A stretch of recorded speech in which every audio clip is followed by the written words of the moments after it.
Hello friends, welcome to my channel.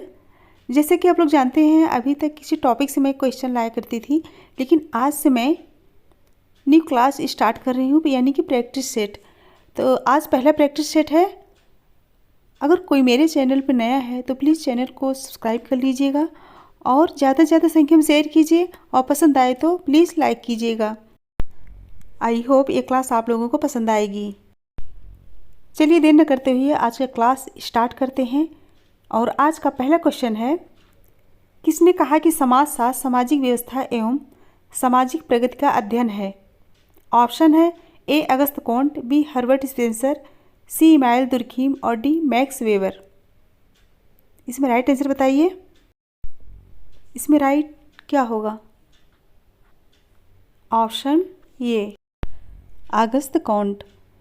Can't का कहना है कि समाजशास्त्र एक ऐसा विज्ञान हो जो सामाजिक घटनाओं का वैज्ञानिक और प्रत्यक्षवादी दृष्टिकोण से अध्ययन करे, अर्थात जिसमें घटनाओं का निरीक्षण, परीक्षण और वर्गीकरण हो तथा सामान्य सिद्धांतों की खोज कर सके और आने वाली विघटनकारी परिस्थितियों पर नियंत्रण का साधन जुटा सके। इस प्रकार उन्होंने सामाजिक पुनर्निर्माण और मानवतावादी दृष्टिकोण वाले विज्ञान के रूप में समाजशास्त्र को देखा और सामाजिक व्यवस्था और प्रगति के विज्ञान के रूप में परिभाषित किया। यह बताना जरूरी था, इसीलिए मैंने विस्तार से बता दिया। नेक्स्ट क्वेश्चन है, समाजशास्त्र में चिकित्सा का समाजशास्त्र पद का सर्वप्रथम प्रयोग किसके द्वारा किया गया था? ऑप्शन है ए एलिजाबेथ ब्लैकवेल द्वारा, बी हॉकिन नॉर्मन द्वारा, सी जेम्स वॉरवेल द्वारा या डी रॉबर्ट स्ट्रास द्वारा। इसमें राइट आंसर बताइए।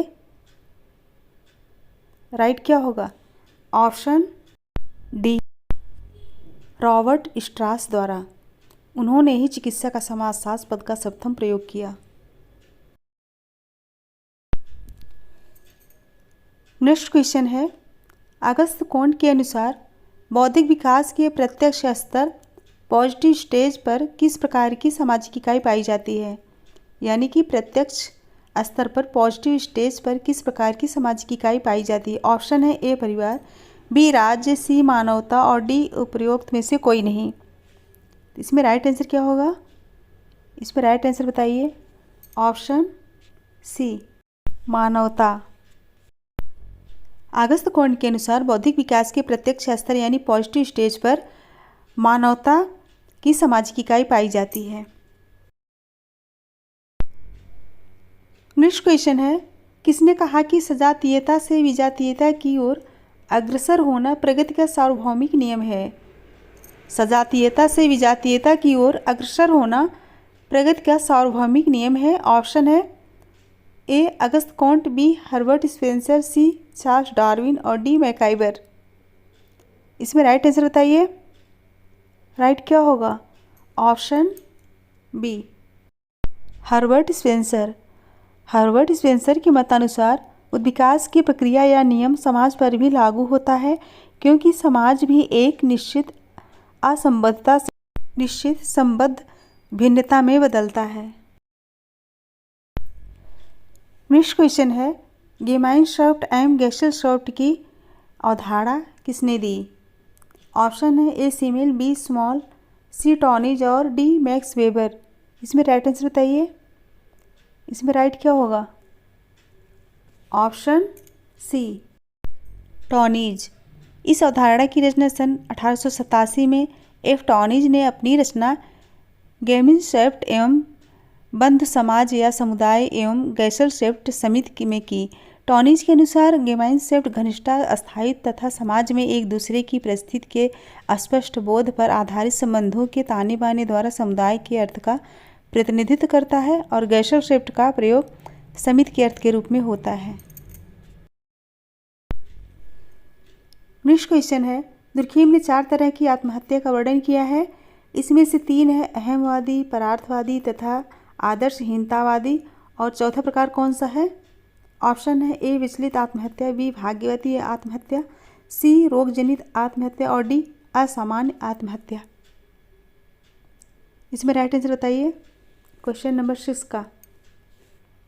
6 का राइट आंसर क्या होगा? ऑप्शन बी भाग्यवादी आत्महत्या। भाग्यवादी आत्महत्या नियमों की अधिकता एवं नियंत्रणों की बढ़ती कठोरता के कारण इस प्रकार की आत्महत्या की स्थिति उत्पन्न होती है। और भाग्यवादी आत्महत्या के उदाहरण के रूप में दुर्खीम ने दास प्रथा की चर्चा की है। और इसके अंतर्गत जब दासों को इस बात का बोध होता है कि इस त्रस्त जीवन से छुटकारा असंभव है, तब वे भाग्यवादी हो जाते हैं और आत्महत्या कर लेते हैं। नेक्स्ट क्वेश्चन है, निम्नांकित में से कौन सी विशेषताएं औद्योगिक समाज से संबंधित हैं? औद्योगिक समाज से संबंधित है। ऑप्शन है ए विशेषीकरण, और दूसरा है अधिकतम उत्पादन, तीसरा है उपभोग के लिए उत्पादन, और चौथा है प्राथमिक संबंधों का प्रभुत्व, और पांचवा है हस्तचालित औजारों का प्रयोग। कोड देखिए और राइट आंसर बताइए। राइट कौन सा होगा? ऑप्शन ए, पहला और दूसरा। पहला क्या है? विशेषीकरण, और दूसरा है अधिकतम उत्पादन। ऑप्शन ए राइट आंसर है। नेक्स्ट क्वेश्चन है, पूर्व औद्योगिक समाज की अवधारणा किसके द्वारा प्रस्तावित की गई थी? पूर्व औद्योगिक समाज की अवधारणा किसके द्वारा प्रस्तावित की गई थी? ऑप्शन है ए सेंट साइमन द्वारा, बी किंग्सले डेविस द्वारा, सी एस जोबर्ग द्वारा, और डी रॉबर्ट पार्क द्वारा। 8 का राइट आंसर बताइए। राइट क्या होगा? ऑप्शन सी एस जोबर्ग द्वारा। प्रोफेसर जोबर्ग ने इस अवधारणा का विस्तार वर्णन विश्लेषण इसी नाम से लिखी पुस्तक में किया है। उनके अनुसार तथाकथित आधुनिक नगरों तथा पूर्व औद्योगिक नगरों में काफ़ी अंतर है। शहरी नगरों के विपरीत पूर्व औद्योगिक नगर औद्योगिकरण से विहीन होते हैं। इनमें कार्य के लिए पशु एवं मानवीय शक्ति का प्रयोग किया जाता है और इसके अतिरिक्त सांस्कृतिक मूल्यों तथा तकनीकी विकास की दृष्टि से भी यह आधुनिक नगरों से भिन्न है। अगर जो मैं विस्तार से बता रही हूँ नहीं पसंद है तो कमेंट करके बताइएगा। मैं नेक्स्ट टाइम 1 लाइनर क्वेश्चन लेके आऊँगी। नेक्स्ट क्वेश्चन है, किसने समाज को सरल मिश्रित, दोहरे मिश्रित एवं तिहरे मिश्रित में व्यक्त किया है? ऑप्शन है ए दुर्खीम, बी टॉनिस, सी कूले, और डी स्पेंसर। इसमें राइट आंसर बताइए। क्वेश्चन नंबर 9 का राइट आंसर क्या होगा? ऑप्शन डी, स्पेंसर ने समाज को सरल मिश्रित, दोहरे मिश्रित एवं तिहरे मिश्रित में व्यक्त किए हैं। अगर मेरी क्लास पसंद आए तो लाइक ज़रूर कीजिएगा और ज़्यादा से ज़्यादा संख्या में शेयर कीजिए और कमेंट करके बताइए कि क्वेश्चन कैसे हैं। नेक्स्ट क्वेश्चन है, किसने कहा कि समाज एक संतुलन की व्यवस्था है? ऑप्शन है ये दुर्खीम, बी मैक्स वेबर, सी परेटो, और डी कूले। इसमें राइट क्या होगा? राइट आंसर दीजिए। 10 का राइट आंसर क्या होगा? ऑप्शन सी परेटो। परेटो कहाँ के निवासी थे? इटली के। इटली के समाजशास्त्री परेटो ने कहा कि समाज में संतुलन होता है। उनके अनुसार समाज की यह सबसे महत्वपूर्ण विशेषता है। इसका अर्थ यह है कि समाज में शक्ति, संपत्ति और प्रतिष्ठा की असमान व्यवस्था होती है। और परेटो ने कहा कि ऐसा होना स्वाभाविक और अनिवार्य है। समाज के अधिकतर लोग इसे मान लेते हैं। यही संतुलन है। नेक्स्ट क्वेश्चन है, निम्नांकित में से कौन एक समिति है? क्या पूछा गया है? कौन एक समिति है? ऑप्शन है ये धार्मिक रीति के लिए एकत्रित लोग, बी एक सभागार के अंदर एकत्रित लोग, और सी क्रिकेट मैच देख रहे लोग, और डी उपरोक्त में से सभी। 11 का राइट आंसर बताइए। क्वेश्चन नंबर 11 का राइट आंसर क्या होगा? ऑप्शन ए धार्मिक कृत्य के लिए एकत्रित लोग। और मैकाइवर पेज के अनुसार समिति मनुष्यों का एक समूह है जिसे किसी सामान्य उद्देश्य या उद्देश्यों के प्राप्त करने के लिए संगठित किया गया है। इस परिभाषा से ज्ञात होता है कि समिति मनुष्यों का एक संगठित समूह है। इस समूह की स्थापना कुछ सामान्य हितों या लक्ष्यों की पूर्ति के लिए की जाती है। नेक्स्ट क्वेश्चन है, कल्चर थीम की अवधारणा किसने प्रस्तुत की है? कल्चर थीम की अवधारणा किसने प्रस्तुत की? ऑप्शन है A Morris Opler, B Ruth Benedict, और सी रॉल्फ लिंटन, और डी रॉबर्ट रेडफील्ड। इसमें राइट आंसर दीजिए। Question number 13। इसमें राइट होगा option A Morris Opler. Culture theme की अवधारणा मॉरिस ओपलर ने दी। और ऑपलर ने संस्कृत के गठन के अध्ययन तथा विश्लेषण करने के संदर्भ में सांस्कृतिक मान्यता संबंधित इस अवधारणा को विकसित किया है। फ्रेंड्स, यह क्लास जो है चाहे बिहार पीजीटी हो चाहे यूपी पीजीटी हो, सबके लिए बहुत ही इम्पॉर्टेंट है। अगर आप में से कुछ लोग समाजशास्त्र से संबंधित किसी और प्रतियोगी परीक्षा की तैयारी कर रहे हैं तो उसके लिए भी बहुत ही महत्वपूर्ण क्लास है। नेक्स्ट क्वेश्चन है, किसने संस्कृत का वर्गीकरण चेतनात्मक, विचारात्मक एवं आदर्शात्मक प्रकार से किया है? ऑप्शन है ए थॉमस वार्ड, बी स्पेंसर, सी दुर्खीम और डी सोरोकिन। इसमें राइट आंसर बताइए, राइट आंसर दीजिए। राइट क्या होगा? Option D. सोरोकिन ने किस पुस्तक में संस्कृत का वर्गीकरण चेतनात्मक, विचारात्मक एवं आदर्शात्मक प्रकार का वर्गीकरण किया है? जल्दी कमेंट करके बताइए। तो वह पुस्तक है सोशल एंड कल्चरल डायनामिक्स और यह पुस्तक 1937 में आई थी और यह 4 खंडों में विभाजित है। सोरोकिन का मत है कि इनमें प्रत्येक प्रारूप की प्रत्येक का विशेष प्रकार के सत्य, बोध, ज्ञान, धर्म, कला और दर्शन से संबंध होता है। नेक्स्ट क्वेश्चन है, द्वितीयक समूहों को शीर्ष जगत नाम किसने दिया है? ऑप्शन है ए आगबन एवं निमकॉफ और बी मैकाइबर एवं पेज, सी लैंडिस और डी कूले। इसमें राइट आंसर बताइए, कौन सा राइट होगा? Option C Landis. Paul Landis ने कहा है कि द्वितीयक समूह सामाजिक संबंधों के शीतगृह हैं। वे कहना चाहते हैं कि ऐसे समूहों में संबंध दूरी के रहते हैं। क्या रहते हैं? दूरी के रहते हैं संबंध। नेक्स्ट क्वेश्चन है, द्वितीयक समूह विशेषीकृत होते हैं। द्वितीयक समूह विशेषीकृत होते हैं। ऑप्शन देखते हैं, ए अनौपचारिक संबंधों द्वारा, बी वैयक्तिक संबंधों द्वारा, सी आमने सामने के संबंधों द्वारा और डी औपचारिक संबंधों द्वारा। इसमें राइट क्या होगा? इसमें राइट होगा ऑप्शन डी, औपचारिक संबंधों द्वारा। द्वितीयक समूह लोगों की एक समिति है और यह अवैयक्तिक संबंध होता है और इसमें संबंधों का आधार संविदा होती है और यह औपचारिक संबंध है। और द्वितीयक समूहों में निश्चित उद्देश्य होते हैं और संविदा के उल्लंघन पर दंड दिए जाते हैं। नेक्स्ट क्वेश्चन है, अपने से भिन्न लोगों की संस्कृति ग्रहण करने की प्रक्रिया कहलाती है। अपने से भिन्न लोगों की संस्कृति ग्रहण करने की प्रक्रिया कहलाती है। ऑप्शन है ए सामाजिकरण, बी पश्चिमीकरण, सी संस्कृतिकरण और डी पर संस्कृतिकरण। इसमें राइट आंसर क्या होगा? इसमें राइट आंसर दीजिए, ऑप्शन डी, पर संस्कृतिकरण।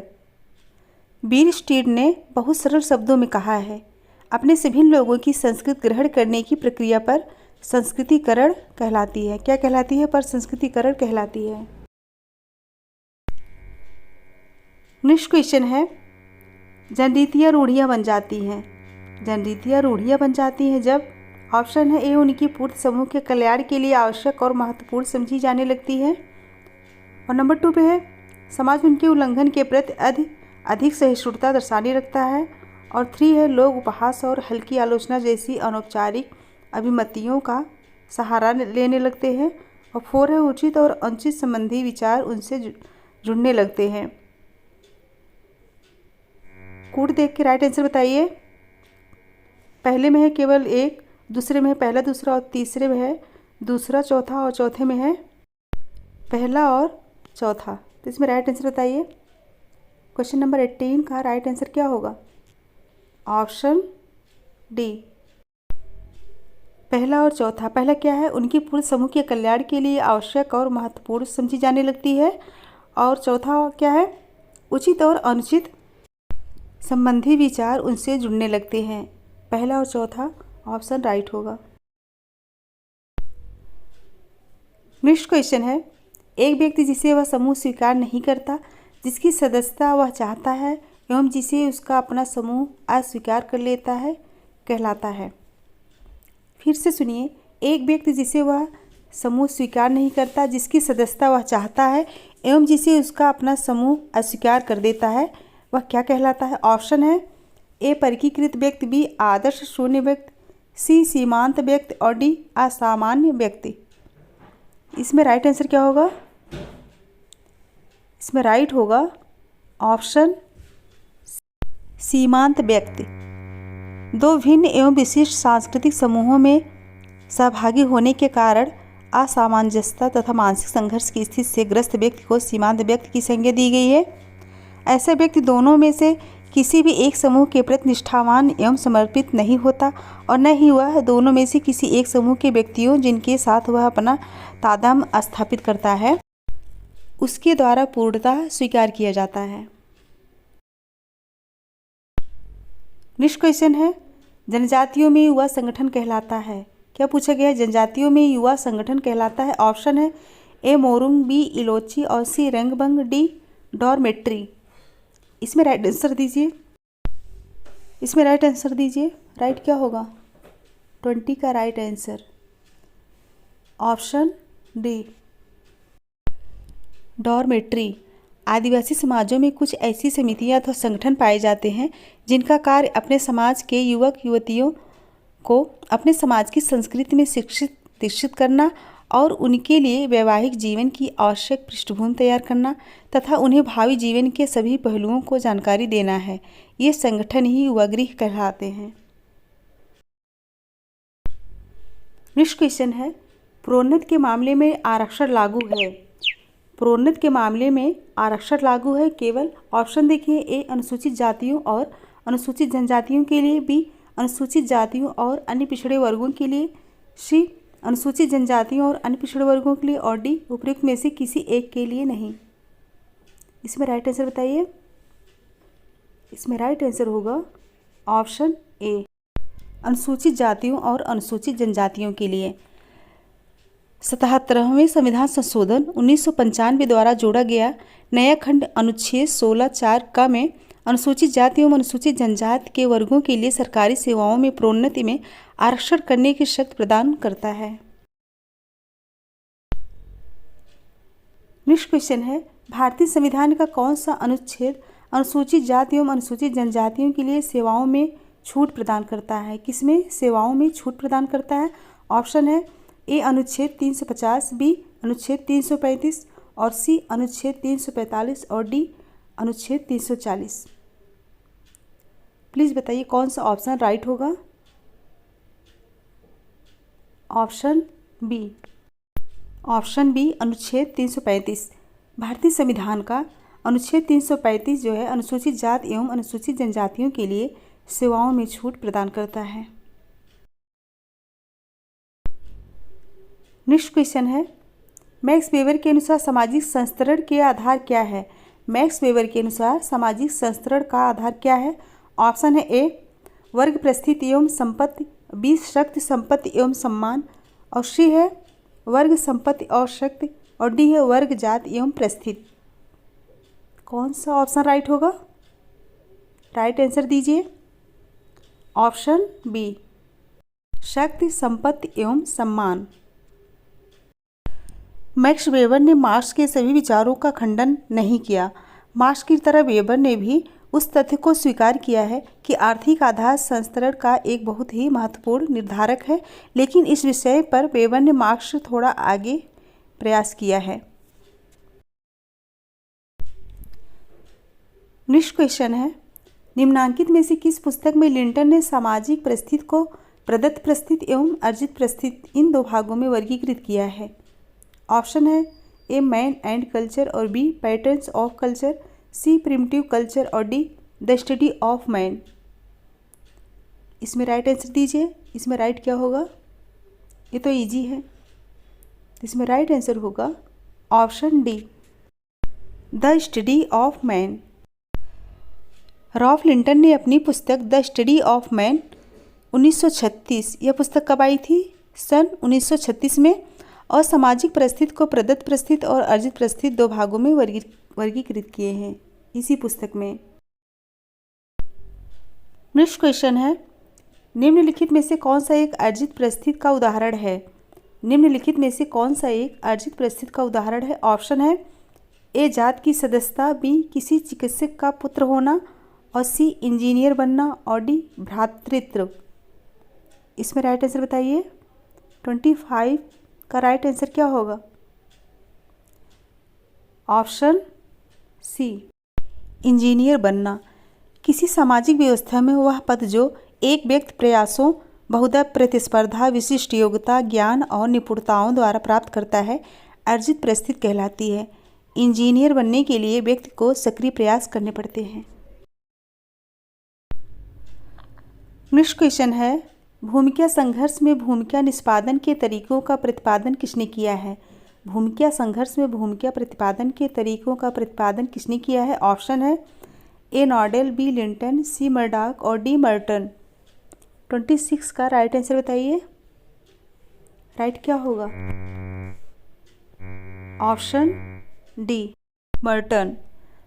मर्टन ने कहा है कि भूमिका द्वंद्व की बहुत अधिक मात्रा या तो सामाजिक संरचना में परिवर्तन का या सामाजिक संरचना में टूट का परिचायक है।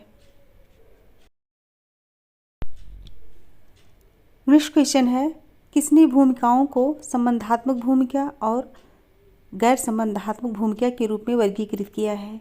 किसने भूमिकाओं को संबंधात्मक भूमिका एवं गैर संबंधात्मक भूमिका के रूप में वर्गीकृत किया है? ऑप्शन है ए नॉडेल, बी लिंटन, सी लुंडबर्ग और डी इलियट और मेरिल। 27 का राइट आंसर दीजिए। कौन सा राइट होगा? ऑप्शन ए नॉडेल ने लिंटन के वर्गीकरण को स्वीकार करते हुए दोनों प्रकार की भूमिकाओं को दो भागों में बांटा है, संबंधात्मक भूमिका एवं गैर संबंधात्मक भूमिका। संबंधात्मक भूमिका हमेशा पूरक भूमिका से जुड़ी होती है, जैसे किसी व्यक्ति का पति के रूप में भूमिका तभी संभव है जब उसकी कोई पत्नी हो। इसके विपरीत कुछ ऐसी भी भूमिकाएं होती हैं जिनमें पूरक भूमिकाओं की आवश्यकता नहीं होती है, जैसे एक फकीर, साधु, कवि या विद्वान की भूमिका। अगर क्लास पसंद आए तो लाइक, शेयर, कमेंट जरूर कीजिएगा। नेक्स्ट क्वेश्चन है, जातिवाद का तात्पर्य है। जातिवाद का तात्पर्य है, ऑप्शन है ए किसी एक जात के कल्याण का प्रयास, बी अपनी ही जात के गरीबों के कल्याण का प्रयास और सी जात के आधार पर भेद किए बिना सभी लोगों के कल्याण का प्रयास और डी है अन्य जातियों के कल्याण के मूल्य पर अपनी ही जात के कल्याण का प्रयास। इसमें राइट आंसर दीजिए। कौन सा राइट होगा? ऑप्शन डी जातिवाद का तात्पर्य है अन्य जातियों की कल्याण के मूल्य पर अपनी ही जात के कल्याण का प्रयास करना। जातियों के कल्याण के मूल्य पर अपनी ही जात के कल्याण का प्रयास करना जातिवाद है। के एम पडिक्कर ने अपनी पुस्तक Hindu society at cross roads में लिखा है कि अपनी जाति के प्रति प्रतिबद्धता जातिवाद है। ऐसी प्रतिबद्धता देश एवं समाज के हितों की उपेक्षा करती है।